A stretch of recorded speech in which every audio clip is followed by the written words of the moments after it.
오늘은 기복신앙을 뛰어넘는 기도라는 제목으로 함께 은혜를 나누겠습니다. 이 세상에 종교를 가진 사람이라면 방법과 모양은 다를지라도 모두가 다 기도를 합니다. 우리 개신교 같은 경우에는 묵상으로 조용하게 기도하기도 하고, 또는 통성으로 큰 소리를 내어서 기도할 때도 있고, 아니면 간절한 마음을 담아서 무릎을 꿇고 기도하기도 합니다. 또 불교의 경우에는 108배나 3000배 등 절을 하면서 이렇게 기도하기도 하고, 또 염불이라고 해서 나무 아미탑을 관세음보살과 같은 것을 애우면서 기도를 합니다. 또 이슬람교는 살라트라고 해서 하루에 5번 정해진 시간에 성지 메카를 바라보면서 엎드려 기도를 합니다. 또한 금요일 정오에는 모스크에 모여서 집단으로 기도를 한다라고도 합니다. 이처럼 제도화된 종교든 때로는 개인이든 미신의 형태든 어쨌든 종교를 가진 사람들은 반드시 기도라는 행위를 합니다. 심지어 평소에 전혀 믿음이 없는 사람, 나는 신의 존재를 인정하지 않는다라고 말하는 무신론자조차도 큰 일을 당하면, 절박한 상황이 되면 다 신을 찾으며 기도하게 되어 있습니다. 이 부분만 보더라도 사람들의 마음속에 인정을 하든 하지 않든 다 마음속에 종교심이 있다는 것을 우리가 알 수 있습니다. 우리나라에서도 오래전부터 정한수를 떠놓고 가정의 평안, 또한 자녀들의 앞길을 위해 기도하는 무속신앙도 있었습니다. 이렇게 오래전부터 기도의 행위가 우리 주변에 있었기 때문에 사실 사람들에게 기도하는 것은 어려울지 모르겠지만, 기도하는 것 자체가, 기도받는 것 자체가 이상하거나 어색해 하지는 않습니다.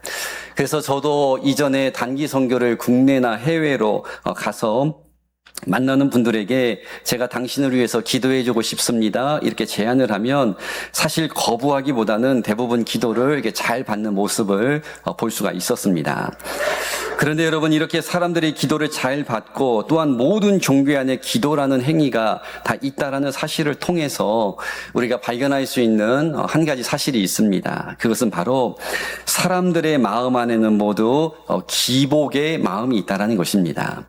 오늘 말씀의 제목에 되어 있는 이 기복이라는 뜻이 무엇일까요? 한자로 풀이해 보면 빌기자의 복복자를 사용합니다.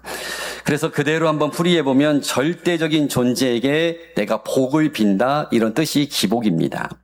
그래서 종교를 가지고 있지 않는 사람들도 기도를 거부하지 않는 이유는 기도란 나에게 이렇게 복을 빌어주는 행위라는 인식이 다 있기 때문이고, 옛 어른들은 새벽부터 산신령에게 기도했던 이유도 역시 우리 가정에 복을 내려주세요라는 이 소원하는 마음이 다 있었기 때문입니다.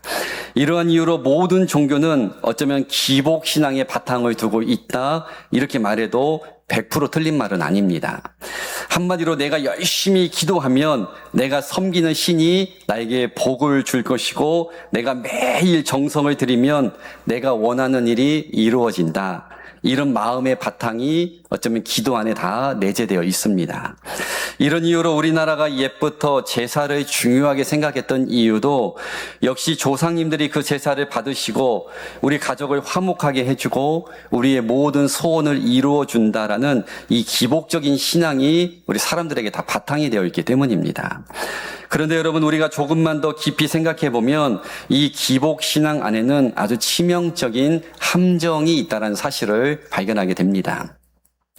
과거 구약 성경의 배경이 되는 이 고대 근동 시절부터 어쩌면 지금까지 우리 사람들 안에 유행하고 있는 하나의 종교심이 있는데, 바로 다신론이라는 것입니다. 다신론이란 말 그대로 내가 하나의 신을 섬기는 것이 아니라 다양하고 많은 신을 섬기는 것을 뜻하는 단어입니다. 그래서 고대 사람들은 사람도 어떤 일에 전문인이 있는 것처럼 신들도 각자 전문 분야가 있다라고 생각을 했습니다. 그래서 이스라엘 민족이 가나안 땅에 들어가 살면서도 계속 하나님 싫어하시는 우상 숭배에 빠졌던 이유도 역시 하나님은 단순히 우리를 애굽에서 빠져나오게 한 신이라고만 생각을 했고, 오히려 가나안 땅에서 우리가 농사를 짓고 그곳에서 번영을 누리는 것은 어쩌면 경제적으로 복을 주는 분야에 특화된 이 바알이라고 하는 번영의 신을 우리가 믿어야 큰 복을 받을 수 있다. 이렇게 생각을 했기 때문에 바알 앞에 늘 숭배하는 우상 숭배 제를 지키도 했습니다. 또한 당시에는 자녀를 많이 낳는 것이 최고의 복으로 여겨졌기 때문에 이스라엘 백성들 역시 이 분야의 전문가, 그러니까 다산의 신이라고 할 수 있는 아세라와 아스다롯을 섬겼기 때문에 또 우상 숭배에 빠지기도 했고, 또한 이스라엘 백성들은 가나안 땅에서 전쟁을 많이 치르게 되었는데, 또한 전쟁의 승리를 가져다 주는 신은 전쟁의 신이라고 할 수 있는 몰렉과 그모스였기 때문에 이스라엘 백성들은 하나님만 섬겼던 것이 아니라 그때그때마다 이렇게 다양한 신들을 환승하면서 섬겼다라는 것입니다. 이처럼 과거 사람들, 그리고 사실 지금도 종교를 떠나서 모든 사람들 마음 안에는 어쩌면 이 기복이라는 마음이 다 있습니다. 기복이라는 종교심 안에, 그런데 중요한 사실은 내가 믿는 신이 누구든 상관없이 나에게 복을 주기만 하면 된다, 이런 의식이 전제되어 있는 것이 문제가 됩니다. 그래서 오늘도 자세하게 말씀드리겠지만, 이러한 기복신앙의 함정에 우리가 빠지면 우리가 하나님을 잘 섬기지도 못할 뿐만 아니라 어쩌면 영적으로 올바른 기도를 할 수 없게 됩니다. 그래서 여러분, 기도도 무조건 열심히 오래 하는 것도 중요하겠지만, 어떠한 기도가 하나님 받으시는 기도인지, 또한 어떻게 기도해야 우리가 성경적인 기도가 되는지 배워야 한다라는 것입니다. 그래서 오늘은 사람이라면 누구에게나 있을 수 있는 이 기복의 마음, 이 기복의 신앙을 뛰어넘어서 하나님 기뻐하시는 기도는 무엇인지 우리가 함께 말씀을 통해서 배우는 시간을 갖도록 하겠습니다. 좀 다르게 표현하면 왜 우리가 기도해야 하는지, 또 반대로 왜 우리는 기도를 잘 하지 못하는지를 함께 성경을 통해서 생각해보는 시간을 가지려고 합니다. 오늘 본문의 말씀을 보면 우리에게 굉장히 부담스러운 하나의 명령이 주어져 있습니다. 더구나 하나님께서는 항상 기뻐하라, 범사에 감사하라, 이 두 가지도 참 힘든데 거기에 하나 더 붙여서 쉬지 말고 기도하라, 이렇게 말씀하시면서 아주 이제 세기를 박는 말씀을 하셨는데, 이것이 다 하나님의 뜻이다, 이렇게 말씀하셨습니다. 그래서 우리들은 기뻐하고 감사하는 일과 더불어서 매일과 같이 하나님 앞에 기도하는 일이 필요합니다. 왜냐하면 하나님이 뜻이기 때문에. 그런데 여러분, 신앙생활을 적어도 1년 이상 하신 분이라면 아마 이 명령 다 알고 계실 것이고, 기도가 중요하다는 것 이곳에 계신 분들 가운데 모르는 분 한 분도 없을 겁니다. 그런데 다 알고 있는데 왜 우리는 일주일에 쉬지 말고 기도하는 것은 아니더라도 일주일에 5번, 아니 3번이라도 기도하는 일이 왜 쉽지 않을까요? 더구나 하나님께서는 우리에게 쉬지 말고 기도하라 이렇게 명령하시면서 아주 까다로운 어려운 전제 조건을 달지 않으셨습니다. 예를 들어서 나는 새벽에 드리는 기도만 받을 것이다, 이렇게 하나님 조건을 다셨다라면 새벽에 잠이 많으신 분들은 모두 다 기도를 포기해야 합니다. 그리고 만약 나는 높은 산에 올라가서 돌을 100개 정도 쌓은 후에 기도하는 것만 받을 것이다, 이렇게 하나님께서 산에서 하는 기도만 받을 것이다 조건을 다셨다라면, 저처럼 어차피 내려올 거 왜 올라가는지 이해가 안 되는, 이 등산을 별로 안 좋아하는 저 같은 사람은 기도하는 것 자체를 별로 좋아하지 않을 겁니다. 또한 하나님께서 만약 성경의 기록 언어인 히브리어나 헬라어로만 기도하는 것을 나는 받을 것이다, 이렇게 또 조건을 다셨더라면 그 언어를 몇 년간 공부했지만 여전히 자연스럽지 않는 저나 성경의 언어를 한 번도 접해보지 않은 성도들은 기도를 시작할 엄두도 내지 못할 겁니다. 그런데 여러분, 성경 어디에를 보아도 하나님은 이렇게 까다로운 조건을 기도 앞에 달지 않으셨습니다. 그런데 왜 우리는 기도를 열심히 또 자주 하지 않는 걸까요? 이유는 간단합니다. 기도에 대한 필요성을 절실히 느끼지 못하기 때문입니다. 이 말이 잘 이해가 되려면 우리가 보통 언제 기도하는지를 한번 생각해 보면 금세 답이 나와 있게 되어 있습니다. 자, 제가 한번 질문해 보겠습니다. 자, 다라고 할 수는 없겠지만 대부분의 성도들이, 저와 여러분들이 매일과 같이 쉬지 않고 기도를 합니까? 아니면 우리는 큰일이 터졌을 때 기도를 합니까? 자, 대답하지 마시고 마음으로만, 피차 곤란할 수 있으니까 마음으로만 한번 대답해 보셨으면 좋겠는데요. 한 번 더 제가 질문하겠습니다. 보통 사람들은 하나님과의 친밀한 관계를 위해서 기도를 합니까? 아니면 내가 원하는 것이 있을 때 기도를 할까요? 역시 마음으로 한번 대답해 보셨으면 좋겠습니다. 여러분 마음속으로 다 대답하셨겠지만 대부분 내가 당장 해결해야 할 큰 일이 생겼거나 어쩌면 내가 당장 이루어야 할 소원이나 제목이 생겼을 때 우리는 더 많은 경우 기도의 자리에 나오게 됩니다. 그래서 제가 우리 교회는 수험생을 위해 기도는 하지만 수능 날만 하는 수능 기도회를 하지 않겠다라고 하는 이유도, 기도는 평소 때 하는 것이 중요하지 수능 날만 반짝 나와서 우리가 원하는 성적을 위해서 기도하는 것은 성경적인 기도가 아니기 때문에 하지 않습니다.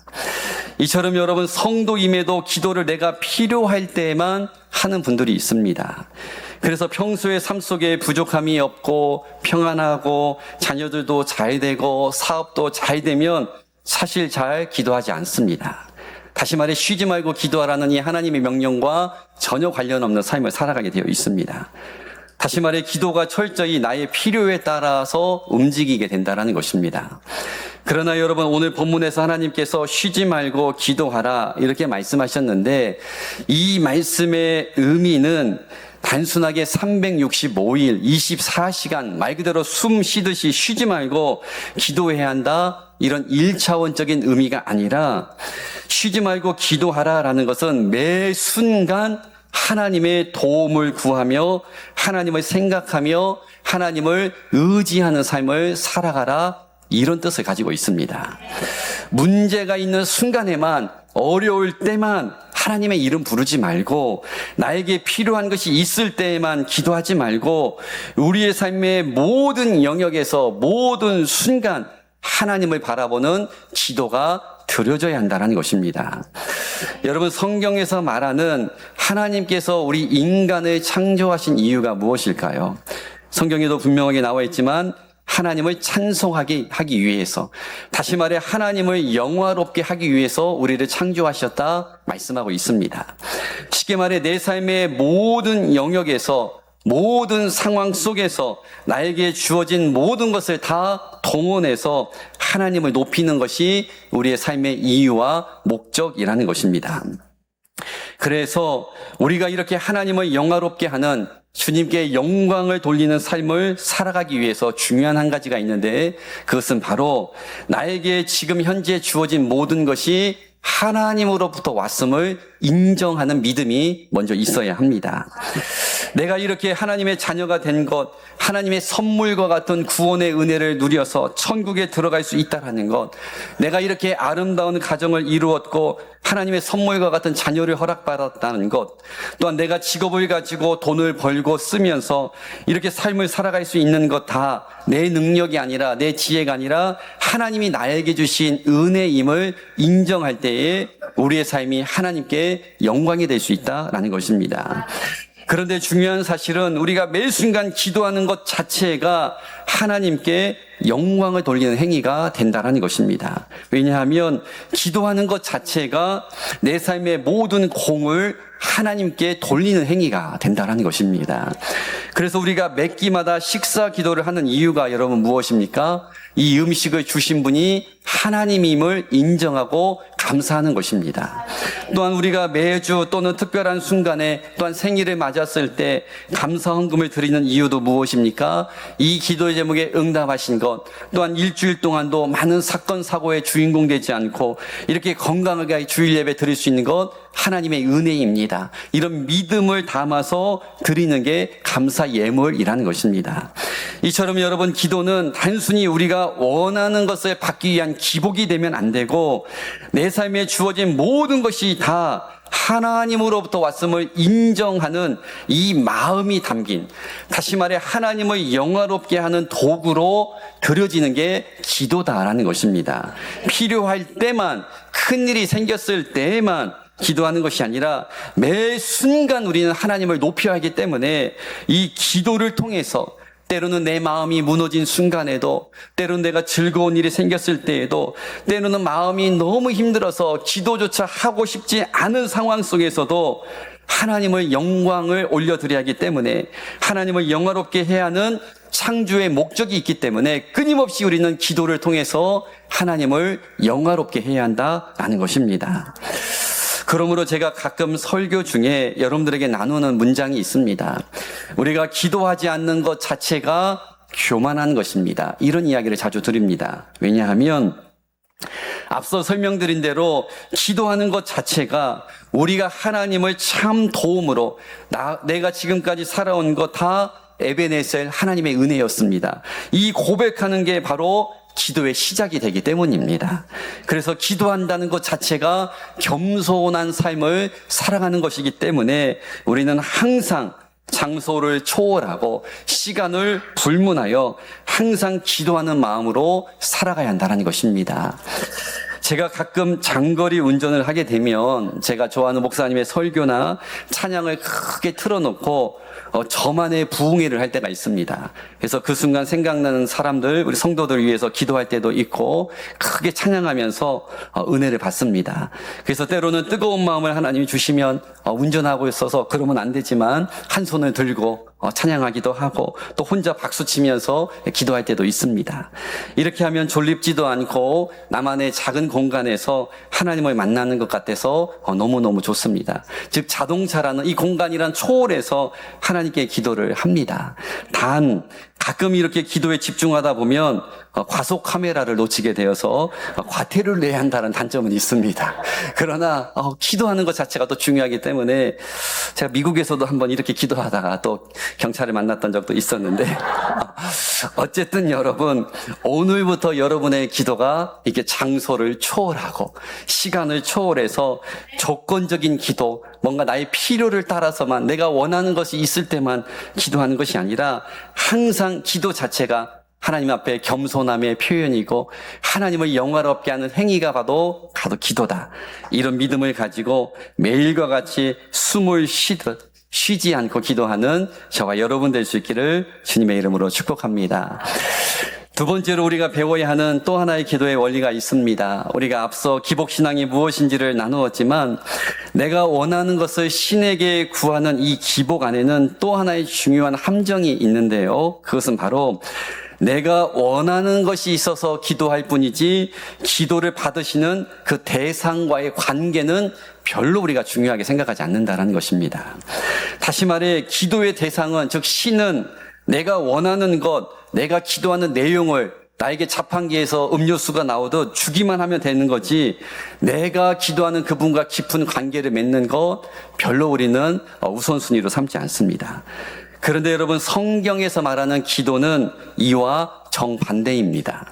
무슨 뜻이냐 하면 우리가 하나님 앞에 기도할 때 제일 중요한 것, 정말 포인트는 원하는 제목이 이루어지는 것이 아니라 기도를 통해서 하나님을 더 깊이 알아가고, 기도를 통해서 하나님의 뜻을 발견하고, 기도를 통해서 하나님을 만나야 한다는 것입니다.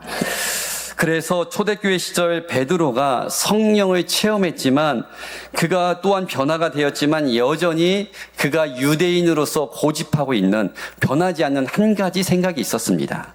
그것은 바로 아무리 믿음으로 구원을 받는다 해도 하나님께서 주신 율법을 지키고 할례를 받아야 진짜 성도가 된다, 이렇게 생각을 했습니다. 그런데 하나님께서 그가 기도하는 가운데 환상 중에 갑자기 하늘에서 부정한 음식이 담긴 보자기가 내려오면서 그것을 먹으라, 이렇게 말씀하시는 환상을 통해서 이방인인 고넬료와 만나게 하셨습니다. 그리고 이 사건을 통해서 하나님은 할례 받지 않아도, 율법을 다 지키지 않아도, 즉 이방인도 구원하시고 하나님께서 은사도 주시고 성령을 주신다라는 것을 직접 두 눈으로 확인하게 되었습니다. 다시 말해 그는 기도하는 가운데 기존에 자신이 가지고 있던 이 생각이 다 깨어지고 하나님의 생각을 알게 되었다라는 것입니다. 이처럼 여러분, 기도는 내가 원하는 것을 얻는 것으로 그치는 것이 아니라 기도를 통해서 나의 잘못된 생각이 변화되고 하나님의 뜻을 알게 되는 하나님과의 관계에 포인트가 있다는 것입니다. 다시 말해 기도는 하나님과의 소통이라고도 말할 수 있습니다. 그래서 누구보다도 하나님을 사랑했던 다윗은 시편 말씀에서 이렇게 고백을 했는데요. 27편 4절 말씀입니다. 내가 여호와께 바라는 한 가지 일, 그것을 구하리니 곧 내가 내 평생에 여호와의 집에 살면서 여호와의 아름다움을 바라보며 그의 성전에서 사모하는 그것이라. 이런 고백을 했습니다. 여러분, 다윗은 이 기도문 안에도 담겨져 있지만 무엇을 얻을까? 내가 하나님으로부터 무엇을 받아야 할까? 이렇게 생각하기보다는 온통 기도 안에 하나님을 사모하는 마음이 담겨져 있습니다. 다시 말해 다윗의 기도는 무엇을 받을까가 아니라 하나님과의 관계에 포인트가 맞춰져 있었다라는 것입니다. 시편 63편 1절 2절에도 보면 비슷한 말씀이 또 있는데요. 하나님이여 주는 나의 하나님이시라. 내가 간절히 주를 찾되 물이 없어 마르고 황폐한 땅에서 내 영혼이 주를 갈망하며 내 육체가 주를 앙모하나이다. 내가 주의 권능과 영광을 보기 위하여 이와 같이 성소에서 주를 바라보았나이다. 이게 다윗의 고백입니다. 이 말씀 속에 있지만 다윗은 비록 지금 광야와 같은 황량한 어려움 가운데 빠져 있었지만 어쩌면 하나님 빨리 문제 해결해 주세요. 이 고난의 터널을 빨리 빠져나가게 해주세요. 이렇게 기도할 수도 있었지만 단순한 해결이 아니라 이 기도문 속에 담겨져 있는 다윗의 마음이 무엇이었습니까? 나는 오직 하나님을 갈망하며 주님 한 분만을 끝까지 바라보고 싶습니다. 이렇게 다윗의 기도 안에는 하나님과의 관계가 제일 중요하게 그 마음이 담겨져 있었다는 것입니다. 이처럼 여러분, 기도 안에는 하나님과의 관계를 중요하게 생각하는 하나님을 갈망하고 하나님을 사랑하는 마음이 반드시 담겨져야 합니다. 이러한 의미로 볼 때에 신약 성경에 나오는 참 멋진 기도라고도 할 수 있지만 바리새인의 기도가 예수님에게 큰 책망을 받았던 이유가 있었습니다. 누가복음 18장에 보면 바리새인이 이렇게 기도를 합니다. 나는 다른 사람들과 같이 토색, 불의, 간음을 하지 아니하였고 나는 저 세리와 같지 않게 살았습니다. 나는 일회에 2번씩 금식하였고 나는 소득의 11조도 꼬박꼬박 드렸습니다. 그런데 이렇게 멋지게 기도했지만 예수님에게 무섭게 책망을 들었습니다. 왜 책망을 듣게 되었던 걸까요? 이 기도문 안에는 하나님이 전혀 보이지 않는 오직 자신만 드러내는 자랑만 있었기 때문입니다. 다시 말해 기도를 통해서 하나님의 뜻을 발견하고 기도는 하나님과 소통하고 교통하는 의미인데 온통 자기의 것만 다 주장하고 자랑하는 어쩌면 나를 높이는 도구로 기도를 사용했다라는 것입니다. 그래서 여러분, 우리의 기도가 바리새인과 같은 기도가 되지 않기 위해서, 다시 말해 우리의 기도가 단순히 하나님 주세요 이런 기복적인 신앙의 기도로 흘러가지 않기 위해서는 반드시 기도의 결과가 아니라 기도의 대상에 관심을 가져야 한다는 것입니다. 즉 하나님과의 관계 안에 무게중심을 두고 기도를 하셔야 한다는 것입니다. 왜냐하면 하나님과의 관계 안에서 기도해야 우리의 기도가 들쑥날쑥하지 않고 우리가 하나님께 포인트를 맞추는 기도가 되어야 하나님의 응답을 주신다라는 것입니다. 여러분, 왜 연인들이 대부분 1년에 한 번, 한 달에 한 번 만나는 것이 아니라 매일매일 만나고 또 심하면 왜 하루에도 2번, 3번 연인들이 만날까요? 이유는 딱 한 가지입니다. 너무너무 서로를 사랑하기 때문에 계속 보고 싶은 겁니다. 마찬가지로 우리가 우리 마음속에 하나님을 뜨겁게 사랑하는 마음, 다윗처럼 정말 하나님을 갈망하는 마음이 있으면, 즉 하나님과의 관계에 대한 서원하는 마음이 있으면 기도를 하지 말라고 해도 기도를 하게 되는 것이고, 하나님을 통해서 무엇인가 얻어내기보다는 그냥 하나님 앞에 머무르는 그 기도의 시간 자체가 내 안에 행복으로 여겨질 수가 있다는 것입니다. 그래서 여러분, 절대로 우리의 기도는 기복으로 흘러가면 안 되고 하나님과의 관계, 하나님께 초점을 맞출 수 있어야 한다라는 것입니다. 저는 오늘 기도와 관련해서 여러분들에게 두 가지를 말씀드렸습니다. 첫 번째는 기도는 내가 필요할 때만 하는 것이 아니라 기도 자체가 겸손함의 행위요 하나님을 영화롭게 하는 것이기 때문에 숨을 쉬듯 우리는 모든 공간에서 모든 시간을 초월해서 기도해야 한다 말씀을 드렸고, 또 한 가지 기도의 결과보다 기도는 하나님의 뜻을 깨닫는 하나님과의 관계가 중요하다, 이런 기도의 원리를 말씀을 드렸습니다. 바라기는 우리 백석교회 모든 성도들은 단 하루도 기복신앙으로 흘러가지 않고 늘 쉬지 않고 기도하는 정말 하나님의 손에 쓰임받는 복된 성도들이 될 수 있기를 주님의 이름으로 간절히 축복합니다.